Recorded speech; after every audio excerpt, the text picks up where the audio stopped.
everybody. I was going to get started here. My name is Dan Boron. I'm the community planner for the city of Springboro. I want to thank you all for coming to tonight's fourth installment of our Next Destination speaker series. I'm going to ask you all to turn off your phones. Main reason for that is we are going to be recording for posterity this program, so it'll be on the city's YouTube site and other outlets for the city. So one thing, when we get to our question period, we may ask you to speak louder if you have a question. That's way Joe will be able to pick it up here as part of the audio. So yeah, just turn off all your audio. Restrooms, by the way, for everybody, are over behind Joe back there in the Mark sign. So thank you everybody for coming. Again, I'm Dan Boron, community planner. We're partnering with the library. Unfortunately, they couldn't make it here tonight, representative I have, but the speaker series I think we've been doing, Joe, I don't know, since 2016. We look for your thoughts and suggestions on programming we could do as well for next year. We always look forward to having Otto. Otto is with Spoken Bikes in downtown Middletown, and I think this is your third time here. And going to give you a primer on getting your bike ready for the spring. Otto just told me he already has a backlog of 1 week on getting his bikes tuned up at his shop. So you guys can all get a free here look at least getting your tire fixed. I see a bunch of people brought some, and we'll just do a hands-on demonstration. So feel free to yell out and ask a question. Just speak really loudly, and I'm going to turn it over to Otto. Yeah, thank you. Yeah, so like Dan mentioned, we're in downtown Middletown, right on Central Avenue. It's actually going to be our 5th year open this May. But we're a full service shop. We do new bike sales, all the gear and accessories you might need, service all types of bikes. I've only ever turned away a couple because it's probably just better for them to buy a new one. But yeah, we service everything, so it doesn't have to be something that you bought from us or anything like that. And then we also have a full bar, so if you need an excuse for beer, you can just say you're going to the bike shop. And then we also do weekly rides and events, and if you follow us on Facebook, we're always doing a lot of fun stuff at the shop. So tonight, I'm just going to go over kind of some basic maintenance that a lot of the people should know. Everything from maybe like a little pre-ride checklist to do, before you go for a ride, kind of a safety check. Things that you should ride with, especially if you're someone that rides on the road or you're hitting the bike path and you might end up 10 or 15 miles from your car. Just some things that you should be carrying in case you had a flat tire, that type of thing. And then I'll just kind of go over some general maintenance that you should do at home. That you can do at home, just to help keep your bike running smoothly, like in between tune-ups, that kind of thing. And we'll also do a little demo on how to fix flat tire, and at the end then, if anyone wants to, if you brought one, you can do it on your own. If you want to try it with one of the wheels that we have, you can give it a try with some supervision if you have any questions. So to get started, just kind of like a pre-ride checklist, to start to think about, before you go for a ride. The biggest thing is going to be checking your tires and making sure that they're inflated. I would say inflate your tires every time you ride. Okay, they're naturally going to lose some pressure, and riding with lower tires, it's going to feel slower, probably feel a little bit sluggish, but also you're just going to be more prone to flat tires if you're running them low, especially like a pinch flat, which would be if your tires are really low and you hit a pothole, and the tire's going to kind of compress into the rim and just pinch your tube. So definitely you want to inflate your tires all the time. I would recommend getting a floor pump. Keep it in your garage, keep it in your car if you're someone that drives to maybe a trailhead to ride. It's going to be much faster to top them off. They're all going to have a gauge to make sure that you get them in the right zone for your tire. So that's definitely number one. And then just, before you take off to ride, just, take a listen for noises, give your wheel a spin, make sure there's not any funny rubbing noises. If you hold the brake, maybe shake your bike a little bit, make sure there's nothing that feels loose. The biggest things would be your skewers or your axles. If you have to take a wheel off to transport your bike, just making sure that you put it back on and it's tightened down. Checking your saddle is another one. Just give it a little push, make sure nothing's loose. I was in Asheville one time riding on an 80-mile ride, and about 30 miles in, I hear a ting, ting, ting, and I hear something hit the ground, and one of my seat bolts actually had come out. And I was 30 miles into an 80-mile ride, and who knows, I mean, it could have been, it was a 5-hour drive to Asheville, so who knows what got loose along the way. And luckily, there was 2 bike shops within a mile of where we were. They were able to fix it because we were very far from our cars. And again, like handlebars, again, just kind of like giving it a firm press, make sure nothing's loose. Definitely from a safety standpoint, you want to make sure everything is tightened down properly, just to avoid any accidents or mishaps. Some things to ride with. Yeah. Before you go on, my tire says you can pump it up 65 to 90. Mm-hmm. Where's a good place to put it? So that can be, there's always going to be a range. And if you're not sure, all the info is always going to be on the side of the tire. And sometimes it's going to be hard to see, but it is there. So that's where you're going to find your tire size and the suggested inflation. So, for example, a 65 to 90 PSI, some of that will depend on what type of road you're riding on. So if you're going to be on a paved surface, you'll probably want a little bit higher. If you're off-road, a little bit lower would give you some better traction. Some of it will depend on yourself, the rider. If you're lighter weight, you could run a little bit lower. If you're a little bit heavier, you might want to pump it up more to the max of that inflation. And then, some of it then can just kind of become preference. The more you ride, you might know oh, I don't like it at 90 because when I hit every little bump, I'm going to feel it. So maybe I ride at 80 because it just absorbs the bumps and everything along the way a little bit better. So definitely want to be in that range. And then road conditions, I would say, would determine that. And yeah, kind of rider weight, that kind of thing. So some things that you're going to want to ride with, and especially, if you're around the neighborhood, maybe you don't need to carry this all the time. But if you're going out for a ride on the road, on the trail, you're going to be miles from your car. I definitely suggest everyone getting at least a kit to carry with them. Even if you're not yet comfortable with maybe fixing a flat or that kind of thing, if you're on a trail, you're probably going to see someone that can help you out. So if you're on the side and you got a flat tire and you still aren't comfortable with doing it yourself, someone will probably stop. And if you just have all the tools you need, it'll just make it a lot easier, to get moving again. So they make all different types of saddlebags to carry your stuff in, different sizes, obviously. So, something like this, you could put all the tools you need. You can even throw your keys, phone, that kind of thing. So there's different sizes. You're definitely going to want tire levers. Okay, so these, if you do have a flat, this is what's going to help you get the tire off the rim to change the tube. You're going to want some type of inflation device. Okay, so they make small pumps. Something like this will actually mount onto your water bottle cage, underneath the water bottle cage. So they're pretty, streamlined, easy to carry, don't take up a lot of room. I mean, there's different sizes. This one's a little bit bigger, so it might be a little bit bulkier on your bike, but it'll let you pump it up faster if you do have to use it. But again, this type of stuff can be preference. The other option to inflate while you're riding is going to be a CO2 cartridge.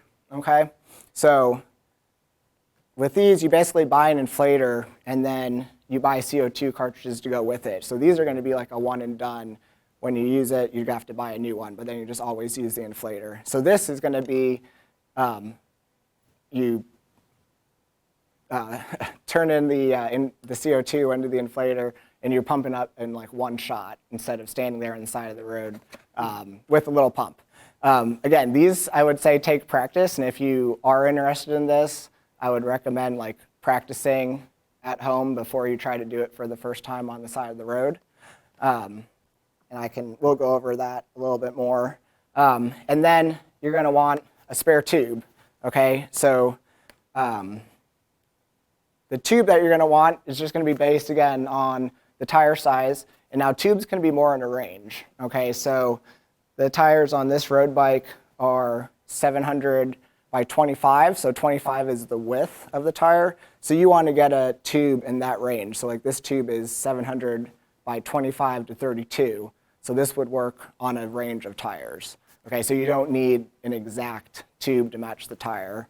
You just don't want to be over. So if on a 700 by 25, you wouldn't want a 700 by 32 to 35, because that's probably going to be a little bit too big to try to put into that tire. Is the tube information on the side of the tire? Like Yep. face on? Okay. Yeah, yep. And then, so like on this kid's bike here, it is a 24 by 1.95. So you could get a tube. They usually would be like 24 by 1.75 to 2.0, and that would be the right size. So you just want to be in that range for the width. So the wrong size would be too wide? The width, yeah. I mean, just because if you have a tube that is meant for a wider tire, it's probably going to be too much to try to squeeze into that tire. So as long as you're in that range, then you should be good. And then also making sure that you have the right type of valve stem. Okay, so there's two types of valve stems: a Schrader valve, which everyone usually refers to as the regular one, and then there's the Presta valve, which is going to be the skinnier one, like this. Okay, so these kind of started to come around mostly with wheels. That valve hole is going to be like the weakest spot on your rim, so having a smaller hole for a smaller valve stem is going to be a less like weak point in the rim. You know, a lot of kids' bikes, probably more entry bikes, will probably still have the Schrader. You know, if you start to get into more entry road bikes and like higher end bikes, everything will have the Presta valve. And I'll show you how to do that as well. And then another good thing to just throw in your bag is probably some type of multi-tool. On bikes, most things are going to be an Allen wrench, usually a 4 or 5 or a 6. But again, that's something you do want to look at your specific bike, because every once in a while there's going to be just an odd bolt. Like some road bikes or some stems might use a Torx key, which looks more like a star than like the hex keys. So just kind of taking a look at what's on your bike.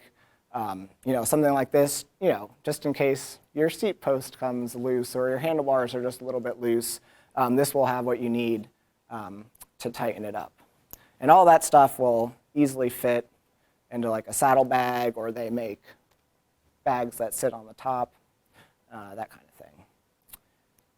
And then, I mean, I also always recommend riding with lights as well. Even on the bike path, just let people see at least a rear light is another good thing just to have with you. And then patch kit is another option. So, I mean, I generally ride with like one tube with one CO2. And I might have a couple patches in my bag as well, then just in case you have a bad day, you get a second one and you've already used your tube, you can try to patch it.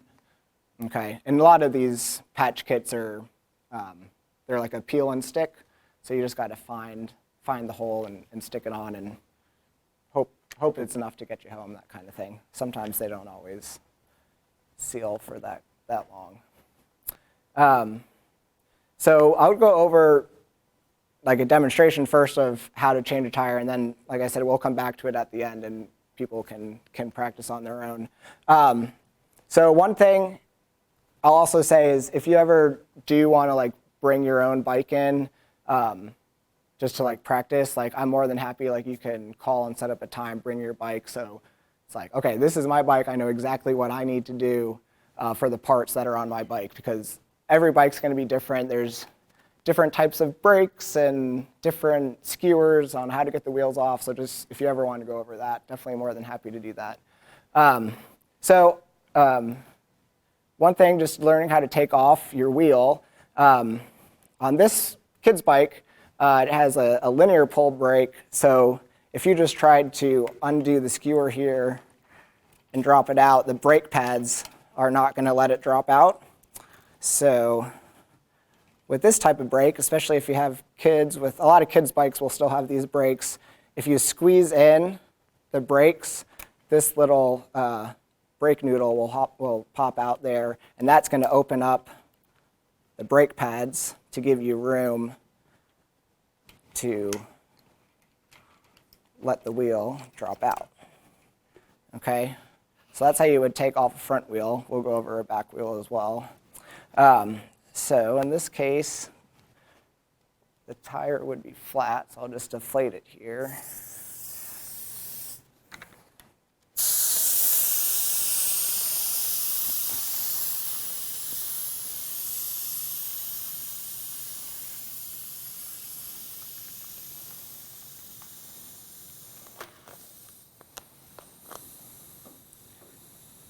Okay, so we got a flat tire, got the wheel off. I like to kind of go around and push the tire away from the rim, because usually when you have it fully inflated, it's kind of create a seal, so you just kind of want to pop the bead of the tire away from the rim and give you room to get your tire levers in. Tire levers always come with two or a couple. Again, this is where it's going to be good to practice with your own. Some tires are easier to get off and on, but what you're going to do is get this curved end of the tire lever underneath the bead of the tire, and then you push against the rim, okay, to start to get it over. Now this tire is pretty easy to get off, so if you kind of push away, the rest of it will start to go. And then once you get a bigger piece coming off like that, then the rest is going to come real easy. Okay, now if you have a tighter tire, sometimes you need to use two, which is why they give you two, but you can put it back on real quick and show you.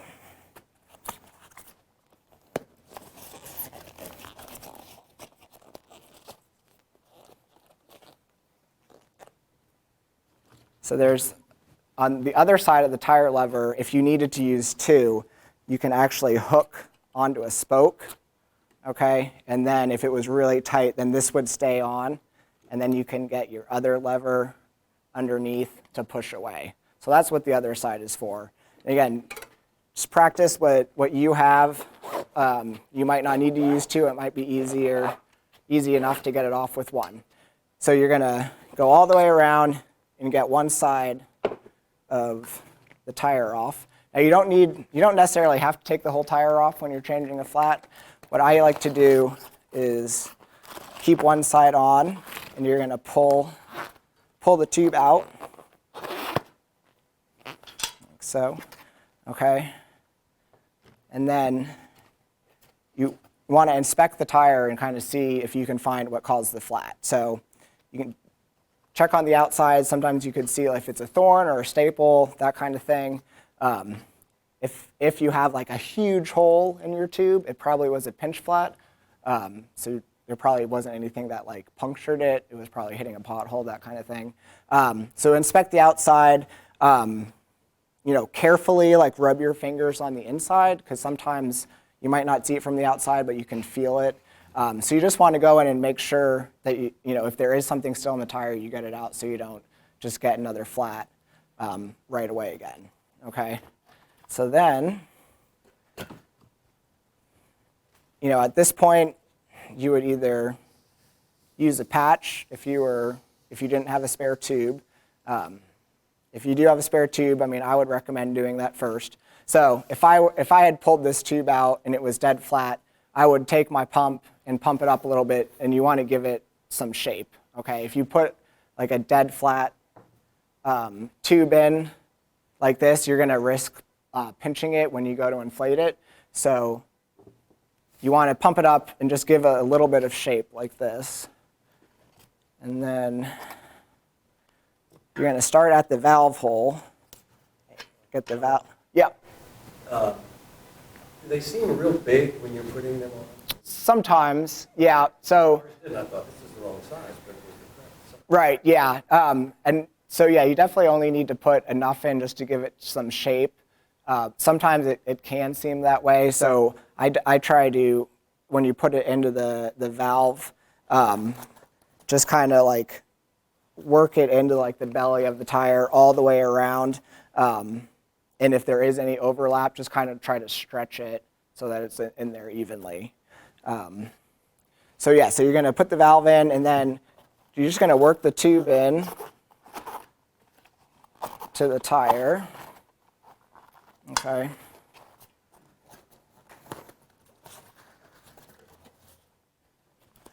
All right, now from this point, you just want to make sure that you don't have any parts of the tube kind of popping out, because again, you'll kind of risk pinching it there.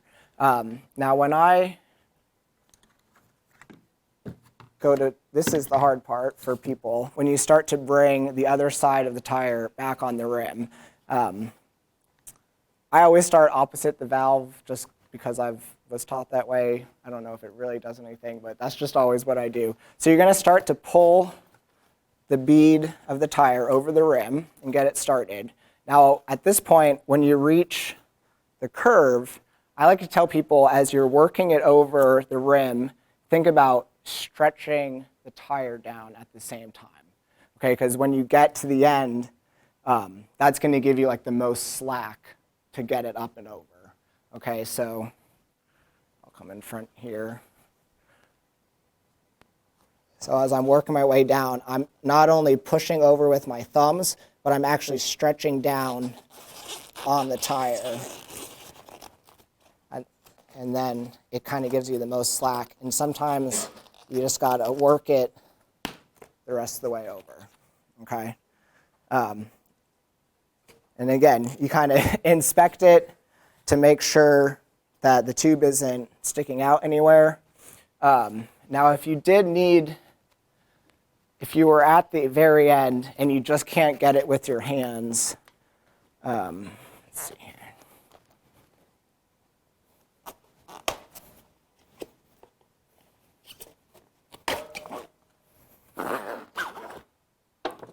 Okay, so if you get to a point at the end, you know, you get here and you just can't get it, you can carefully use the tire lever the opposite way and get it underneath the rim and try to pop it over. You just want to be careful not to go too crazy with it because you could pinch the tube. But that's a little trick if you can't get it with your hands to kind of pop it over. Okay? And then from there, again, whatever. Usually I generally use the Schrader valves with a hand pump. Some of the CO2 cartridges you can use with the Schrader, but if you have a Schrader, I would probably recommend doing the pump to pump it up. Now, on a Presta valve, this is another example of a lot of bikes are coming with disc brakes these days, which means it might have a through axle instead of a skewer. And on this one, you can see there's no lever to get the skewer out. Okay, so this is something, like I kind of mentioned, just learning what your bike has. So something like this, you definitely need to have a multi-tool in your bag because you have to use a 6 mil to get the skewer out.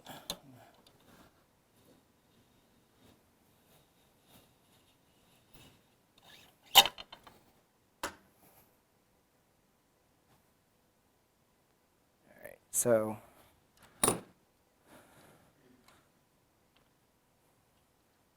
do it one more time, but I'll show you with the Presta valve.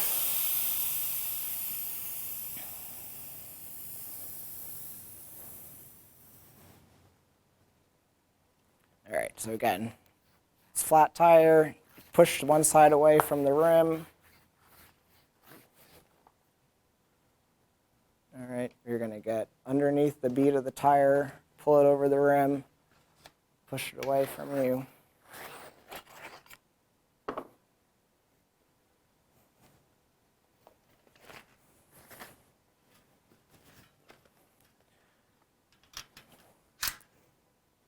Okay, so now with the Presta valve, I always only ride with CO2 pretty much. So I would just use my mouth to put a little bit of air in this tire. Oh, and if you, sorry, should go back a little bit. If you don't know, Presta valve has a little screw on the end, okay, that you have to open and close to inflate it.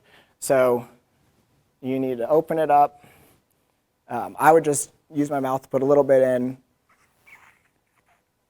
Again, just enough to give it some shape. All right. And now we're going to valve hole again.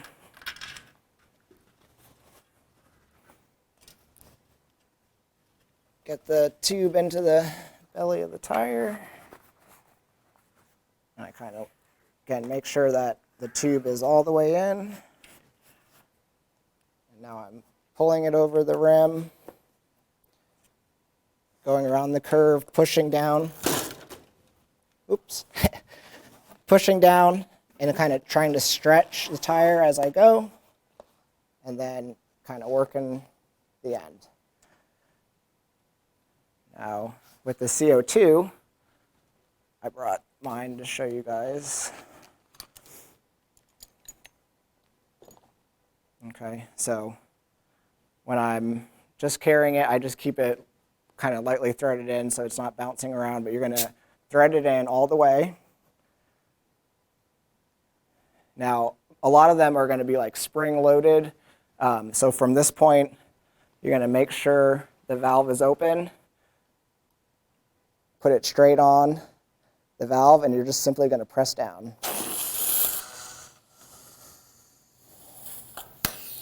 Okay. Now with these, you're going to let it run till the end. It's, for like a road bike, it probably wouldn't get it to where I would normally ride, but it's going to be enough to ride and kind of finish your ride. But you're going to empty it out and let it pump up all the way, and then just go back and thread down your valve. Okay? If something happens and you don't put enough in, can you do air and CO2? Yeah. Yep. And yeah, like I said, I mean, usually I will ride with just CO2. If I know I'm going to go for like a longer ride or be further, sometimes I'll put a pump on the water bottle cage just in case if you have a bad day and you're not stuck out there. But yeah, you can go back then with a hand pump and top it off if you need. How many flat tires have you had? Common or is it rare? I feel like people go in waves. I remember a span of 2 weeks where I probably had 8, and haven't had one for a while, like over a year. So yeah, I mean, it just depends. It can be road conditions, where you're riding. I mean, some streets can just have a lot of glass or whatever. Sometimes it's just bad luck.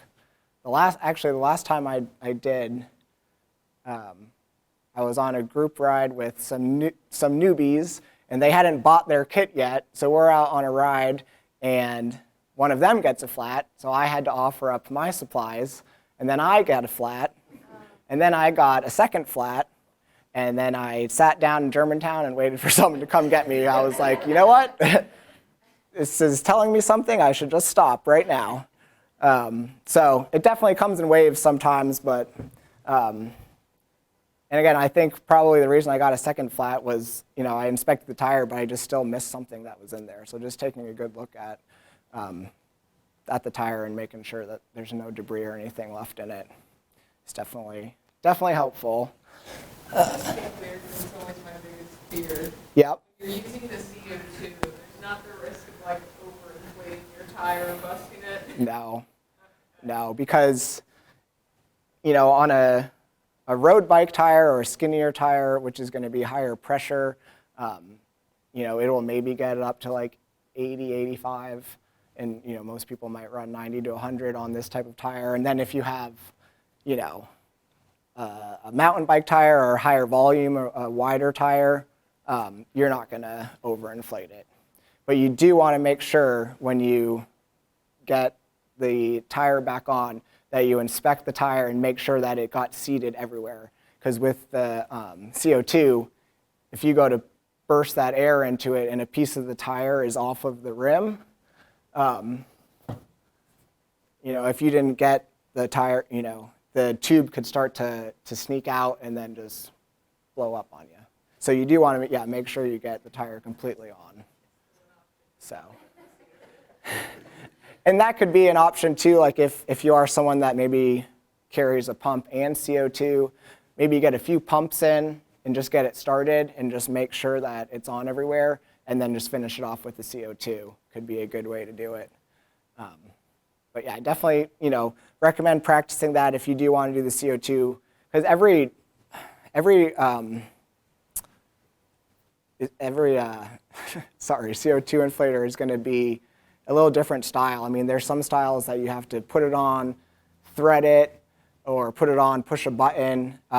So just whatever you buy, wherever you buy it, they should be willing to help you, like give a little demo on how to use it, just so you're not wasting tubes on the side of the road. Okay. Any other questions on that part? We'll kind of do a practice at the end. Use the CO2 cartridges that they use for BB gun? Yeah, it's all the same, as long as it's threaded. Okay, so most of the inflators these days will just take a threaded CO2. So yeah, yep. And they do make different size cartridges as well. I mean, like this one is 16 grams, this one is 20 grams. I mean, either one will be fine.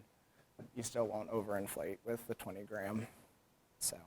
First time I had a flat, I ended up taking it out before school because it goes very quickly, and I was afraid it was going to burst. Yeah. I had to ride the 10 miles back on a half inflated tire. Yeah. And it does get cold when you use this too, so just be aware of that. Some of them might come with like a little neoprene sleeve or something, but it does get cold when you use it. Carry both? Pump and CO2? Usually just the CO2, but like I say, if I'm going out for a longer day, which, for me would be 60 plus miles, I'll generally bring a pump too, just in How case. long does it take you to blow up the tire with one of these pumps? It'll take a few minutes with a little one like this. Now one like this, again, it's bigger and might be bulkier, but it opens up and has a bigger handle. So this is going to be faster than this, but not quite as fast as a floor pump. Okay, and the other thing too with the hand pumps, they're usually not going to have a gauge on it, so you're not really going to know. So you really just need to go by like feel. You kind of push down on the tire, just make sure it feels firm enough, because you won't have a gauge for exact PSI. So yeah. So that's how to change a tire. So next we're just going to kind of go over general maintenance things that you can do at home just to keep your bike running smoothly. The biggest thing is going to be keeping your drivetrain clean and lubed. Okay, so that's going to be your chain, your cassette, your derailleurs. Okay, so keeping that cleaned, lubed up. Definitely get some type of bike lube to keep at home. Okay, there's all different types of lube. There's dry lube, wet lube. There's stuff that's kind of middle of the road. As long as it's bike specific, it's going to be better than nothing. This is kind of like a good mid-weight lube. It's going to be good on your chain. You can drop it on your cables, that kind of thing. If you got more into it, a dry lube, wet lube, that's going to be referring to the conditions that you're riding in. Okay, they're all going to be wet in nature, but a dry lube is going to be if you're riding in dry conditions. It's going to help repel sand and kind of dirt and dust from the road. Is going to help repel those types of things. Whereas a wet lube is going to be if you're riding in the rain or it just rained and the roads are still wet and a lot of that stuff is kicking up. A wet lube might be better, but as long as you have something, okay, it's going to be good, and it's just going to help prolong the life of all the parts on your bike. They do make all different types of like bike washes. This is just a brand that I really like a lot. It's called Muck Off. This is just like a general bike cleaner. They have more in-depth degreasers, all types of lube. If you don't want to get this, soap and water is fine too. Hosing down your bike at home is going to be fine. Just making sure then you want to go back, dry everything, and always finish with putting the chain lube on. Now, a lot of people might think that one of the things you do right before you ride is lube your chain. You actually don't want to do that. Okay, so if you're leaving for a ride in 10 minutes, unless the chain is absolutely horrible or and creaky and just sounds horrible, if you put fresh chain lube on and then go ride right away, all that stuff from the road that might kick up is just going to get in. It's just going to be more attracted because the chain lube's still going to be kind of wet on there. So, generally speaking, probably every 100 miles or so, you want to be re-lubing your chain. Or, like I said, if you were to ride in bad conditions, a lot of stuff kicked up on your chain and it's really dirty, you're gonna, after you ride, clean everything, apply the lube, and then you're ready for your next ride. Do you have to ride for just a minute to kind of get it to go through, or? So I'll show you kind of how I like to apply it. If I were, cleaning my bike, you can use a hose, like I said. This bike cleaner, you can literally spray all over the bike. It's not going to hurt anything. So usually what I would do first, just with a rag, they make some fancy chain cleaner tools, that type of thing, which work fine, but you can also just get away with a rag or an old toothbrush if you want to get in there and really scrub it. So I would spray first the cleaner into the rag, okay, and then hold it on the chain and then back pedal. All right, and just start to clean the chain that way. Now, I like to kind of stretch the chain as I'm doing it and kind of move it just so it gets in between all of the pins and everything. So I'd be doing that with the cleaner first. Another good spot to clean is going to be your pulleys here on your rear derailleur. So that can be an area where just grease and grime kind of cake up and can get really thick, and that can affect your shifting. So you can just take the rag, and as you're backpedaling, just kind of put your hands on the pulley, and that would kind of pull all that dirt off. Okay. So first I would go through and clean it, and then with the lube,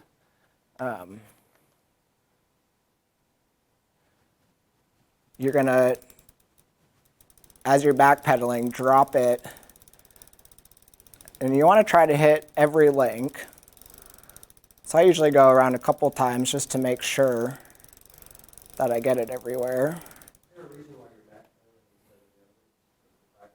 Yeah, just so the tire's not spinning. Yeah, and if you don't have a bike stand and you just have have someone hold the bike or have it leaned up against a wall, as long as you have that pedal clearance, you can backspin it that way. And then again, I'll take my rag, and from here you just want to get the excess off. So hold on to the chain. Again, move the chain kind of up and down, and that'll just help the lube get into all the pins, and then you're good to go. Okay? So again, usually every 100-ish miles or so is going to be good, or anytime after you clean your bike, apply the lube, kind of the last thing you do, and you're good for the next few rides. Okay. So some other just general maintenance, if you want to know it, some of it might be too much that you don't even want to touch, but just kind of talking about some shifting and brake adjustments. So the way that the derailleurs work, okay, it's all going to be on the cable tension on your derailleurs. So you've got a cable that's going from the shifter all the way through to the rear derailleur. So as you shift through your gears, it's adding more tension to move the derailleur up through the cassette. So if you ever notice, we'll first start with the rear. So all the rear derailleurs are going to have a barrel adjuster back here on the end. Okay, so this is going to adjust the tension and will affect how it's going to shift. So if you notice that as you shift up your gears, you hit the button, you go to shift, and it's not wanting to go. Okay, you can hear it. I'm trying to shift up. It's not wanting to go. It's really noisy. All right, that's going to mean that you need more cable tension. Okay, so basically turning the barrel adjuster counterclockwise will add tension, or especially for the rear, I like to think of it, if it's having issues going up the cassette, you want to turn the adjuster in that direction. Okay, so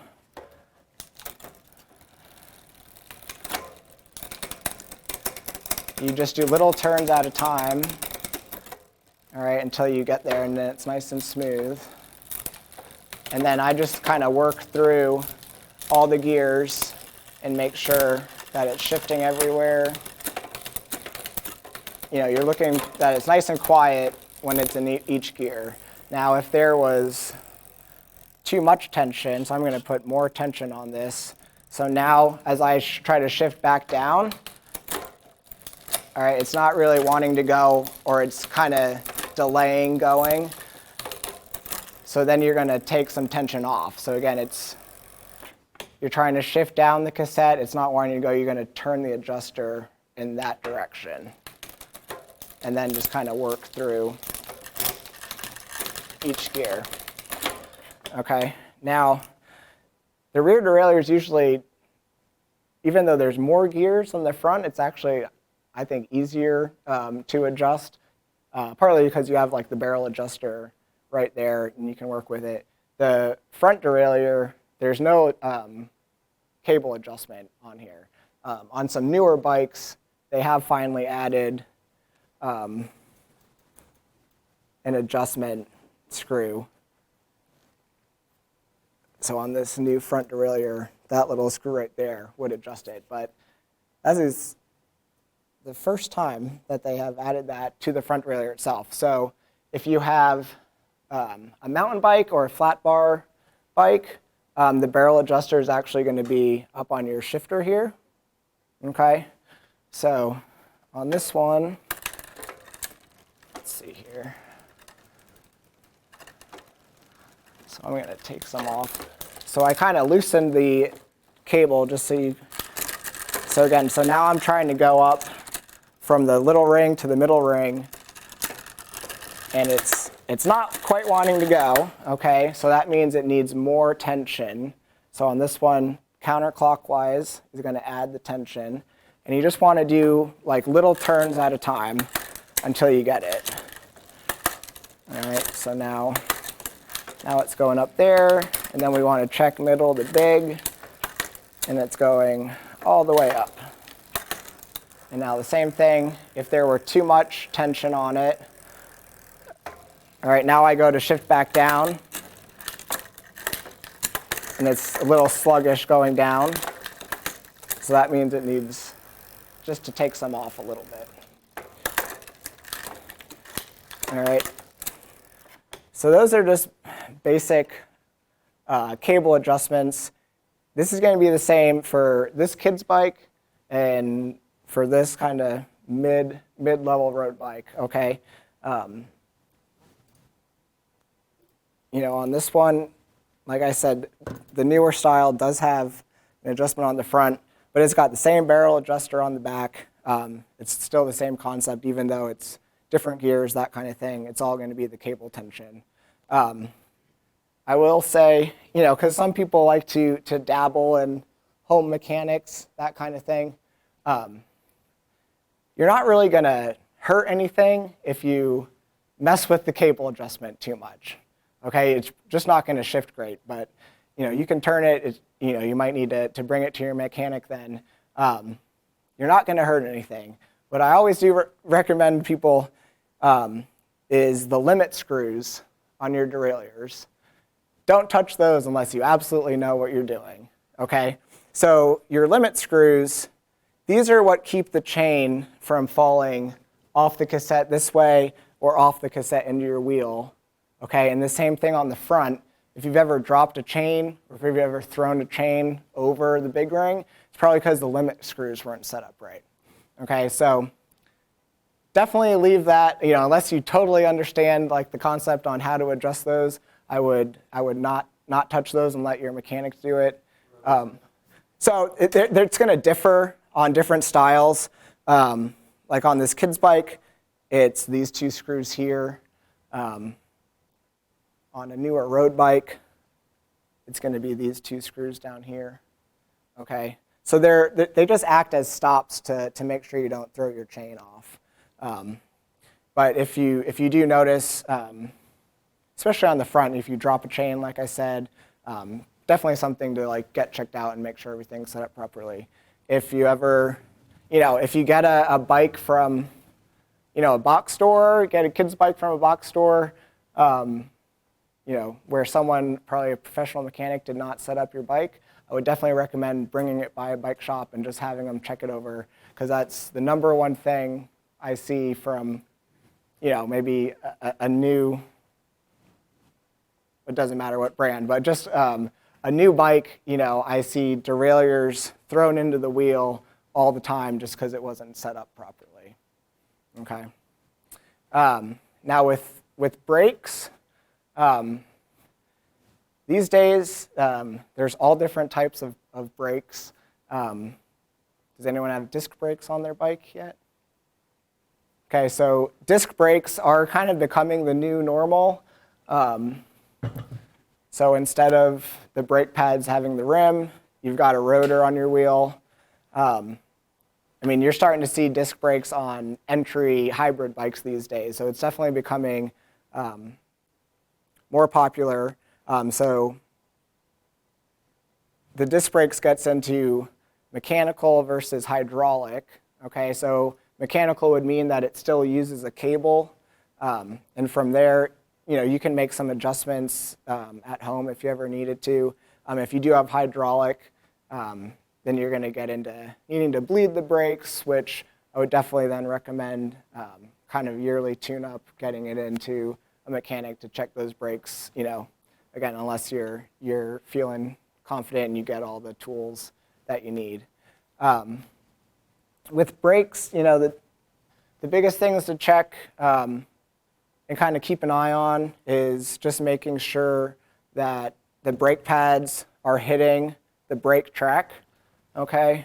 So you want to make sure the pads are centered, hitting the brake track. It's another thing that, can maybe loosen and get out of adjustment.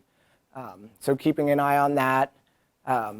If you have I brought an old brake in, a traditional road bike with a rim brake,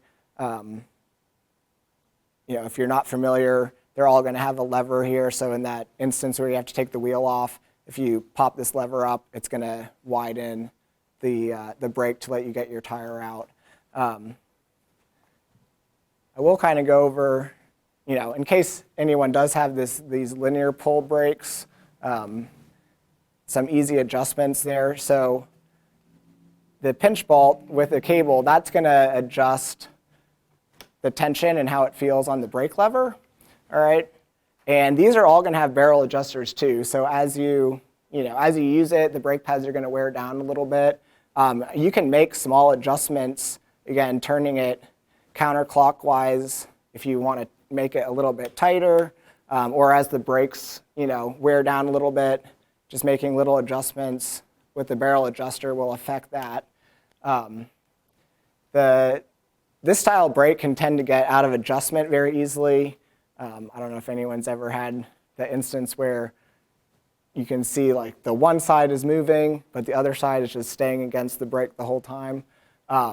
So that's going to be the screws on the side here, all right? And that is affecting the tension on this spring.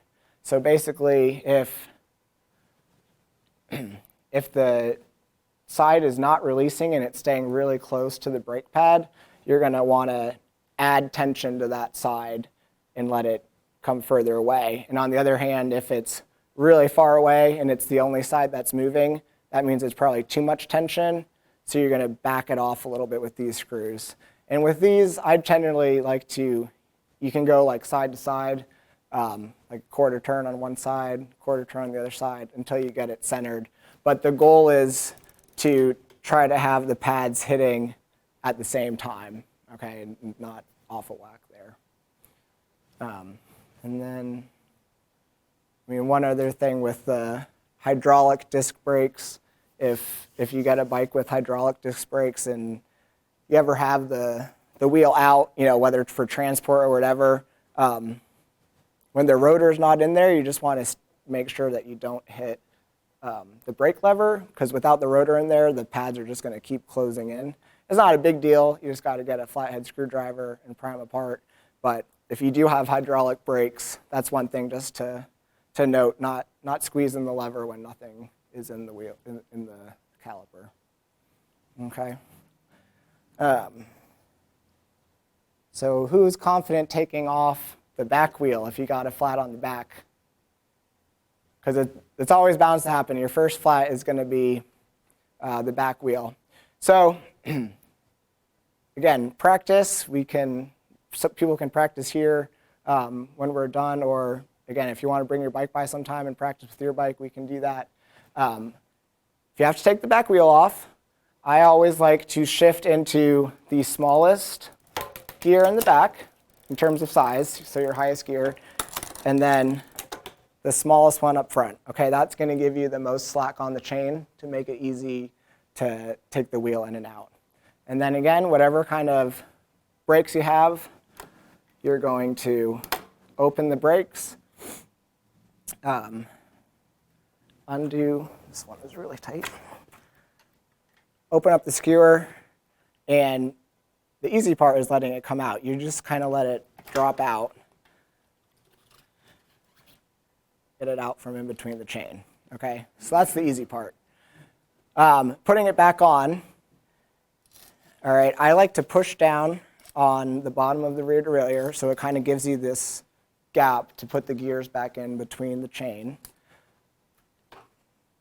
All right, you're going to get the chain on that last gear that you took it out in, and you're just going to pull straight up, okay? But definitely pushing down on the rear part of the derailleur will help kind of give you that slack.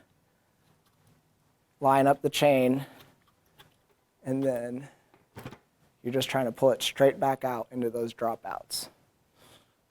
And then, you know, right now when it's in the stand, I would tighten it down. Let's see here. Too tight still. All right. Put the brake back on. Have you ever had to do that when you're out on a trail by yourself and nobody can hold it up for you? Yes, I will show you that. Let me put the other wheel back on.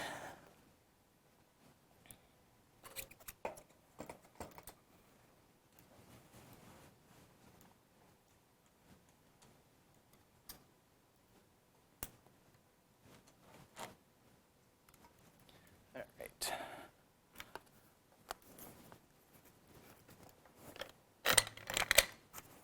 Okay, so if I were out on the side of the road, the easiest way to do it will be to flip it over. Okay, so the wheels are upright, and that way you can do it by yourself. So I would shift it down into the little, flip it over onto the seat, into the handlebars, and then it's just doing it opposite. So you're just going to pull it, oops, undo the brake. Okay, pull it straight out. Now, again, the easy part is taking it out. When you go to put it back on, from this angle, I might lift up on the chain here instead of the rear derailleur. So just pull up on the bottom of the chain to give you some room. Try to line up that gear. And you're just going to push it straight down. Okay.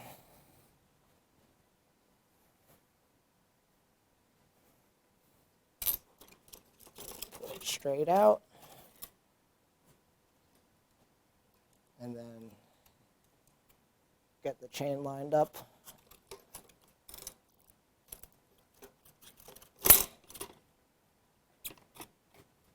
And down. Honestly, sometimes I have a harder time doing it this way because I'm so used to working with it in the stand. Okay. So, again, it's practice. Do it at home or bring it in to a shop. Let someone do it with you and just do it a few times to be comfortable with it. You know, just don't be afraid of that rear derailleur there. If you do it a few times, you know, you're not going to hurt anything. Pull it straight out. Line up the chain on that gear and straight down. Now from this point too, I would, after you do that, when you flip it back over, I would probably just set it down on the ground, open up your lever, make sure that the wheel is in there completely, you know, that it's not like a skewer or anything like that.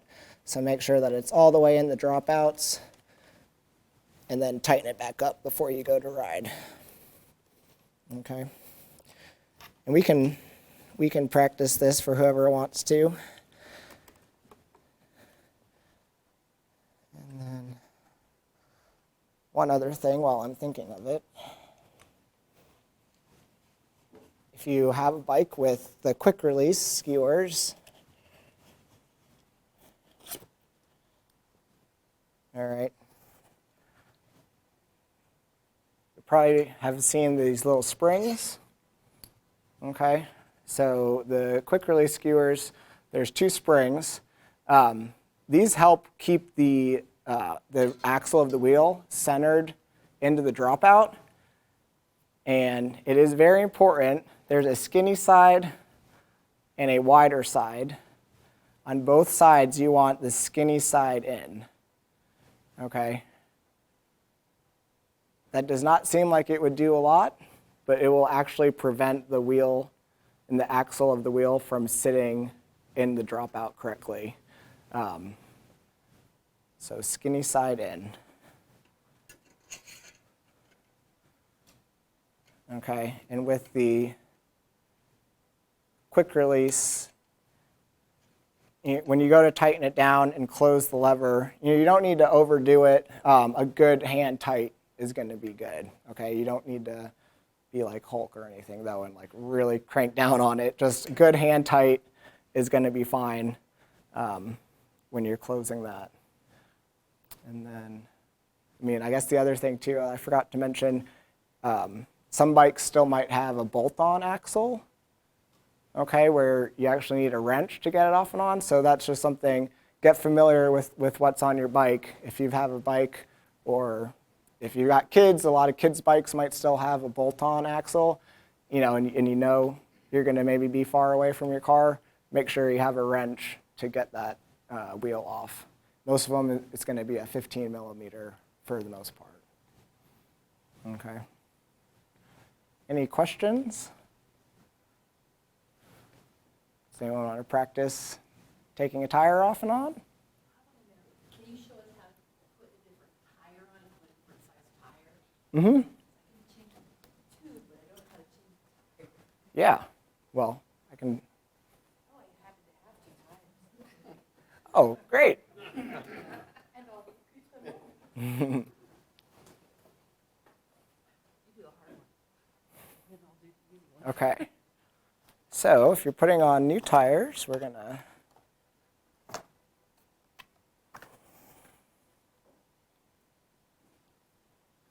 since this one's good, we'll just let it roll out.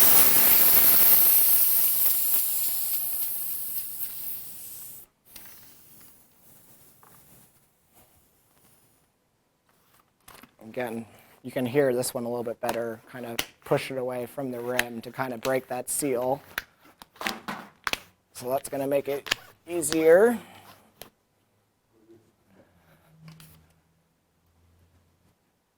Get the tire lever under the bead of the tire. Push away from you. All right, now since we're changing the tire, we'll just break that other side off, and you can just take the right off like that, okay?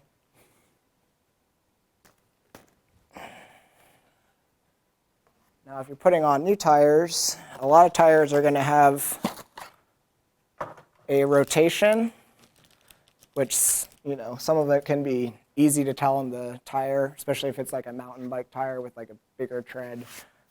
It's going to be pretty clear which way it should be rolling forward. On the road bike tires, if you're just going to check on the side, it will say, it's very hard to see even this close, but it says direction with an arrow this way. Okay, so that means it should be rolling this way. So for the back wheel, you know, the back wheel rolls this way, so we're going to put it in that direction. So they are directional. Most of them are, yeah. Yep. So all the tires, I would say probably 99% of the tires will have an arrow to kind of tell you if it's not clear based on the tread. Okay. So when you're putting on a new tire, now we're just going to start by putting one side of the bead of the tire over the rim. Okay, so now we're in that point that we're familiar with. We'll take the new tube. I'm going to use the floor pump since we have it.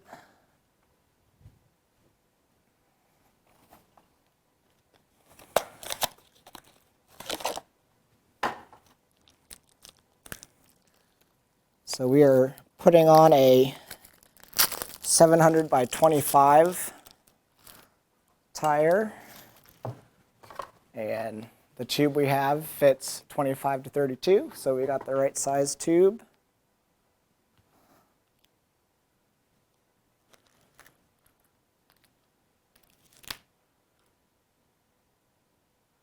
So some of these Presta valves have a threaded valve stem, and there's another little piece on it.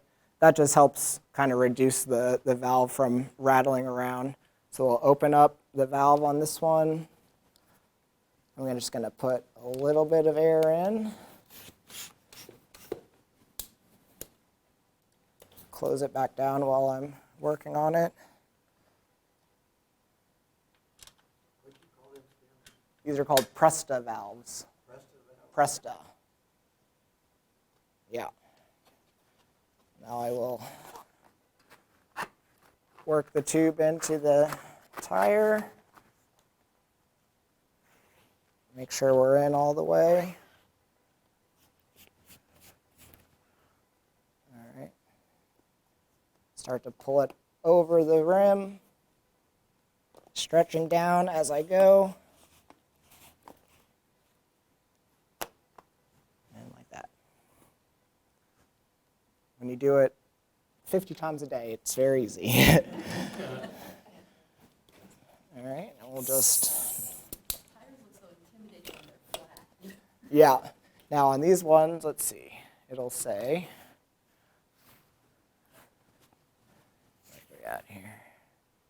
So these ones are inflate to 90 to 125. So we'll go to at least 90. She wants 100.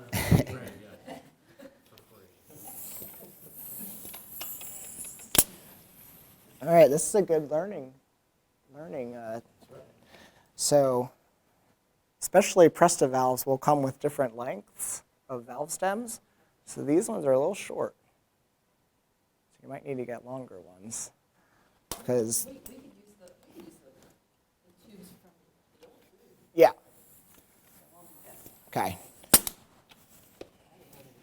So yeah, you can see that valve is just barely, it's not long enough for the pump to grab it. So now you can practice doing. I will. Okay. Thank you. Yeah. I got an old tire pump, will that fit on that? If it's older, questionable. Any new pump, I would probably say will work on both valves without having to change anything. If your pump does not work on the Presta valves, they do make an adapter to put on the valve stem. Okay. So you would thread an adapter on, and that will turn it into like the Schrader valve. So they do make those. But if you were to get a new pump, I'd say pretty much all of them these days will work on both valves without having to change anything to get it inflated. Any other questions? Yeah, you bet. So I guess I have to take it off first, right? Mm-hmm. Go ahead and flip it over.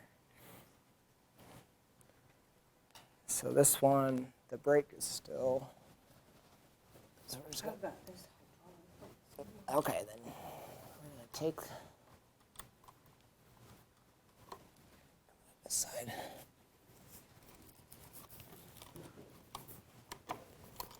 Okay. Open the lever.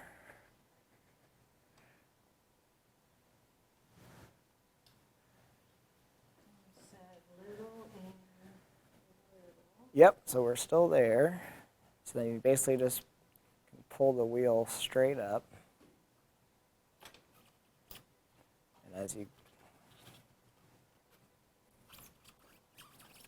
so I would kind of pull the chain up to give you some slack. There you go. Okay. So now when we go to put it back on, we're going to try to line up the little cog with this part of the chain here. And just kind of try to push. Now if it, you can kind of help move it this way. So now that you got it in between there, I'd put your hand here. Yeah, there you go. And let it go straight down. There you go.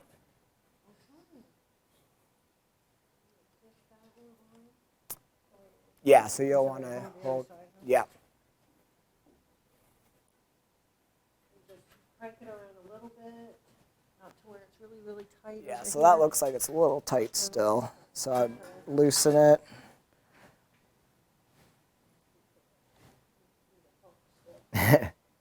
Yeah, I'd loosen it a little bit more.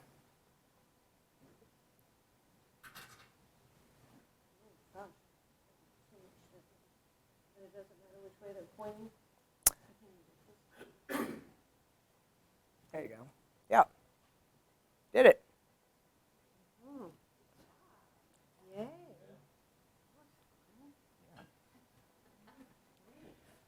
Anyone else want to practice anything or do a flat tire repair? No? I guess we got yours to change. Okay.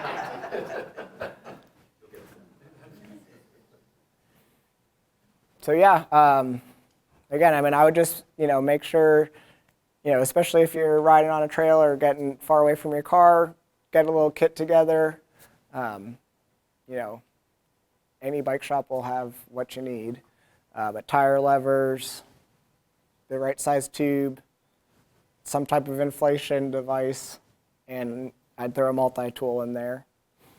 And yeah, practice it a couple times before you get out on the road. So. I ran out of business cards. But I do have, if anyone wants, you can put your name on our email list. We don't blow you up. We just do, events, any sales, that type of thing that we're doing. And then we have a website, spokenbicycles.com, and Facebook. We post a lot on Facebook. So, yeah. Thank you. You bet. No problem. We have some items out there. Also, if you wish, visit our little table there, City of Springboro table. I know Otto has some items for sale too. But we have a sign-in sheet there if you want to join our mailing list to learn about events. We're doing 5 bike rides this summer already. I think maybe 3 or 4 more starting in May. So be sure to visit there. All those items are free. Thanks for coming out, everybody. And we'll have this posted on YouTube a week or 2. I'll be famous. You will. Thanks for coming.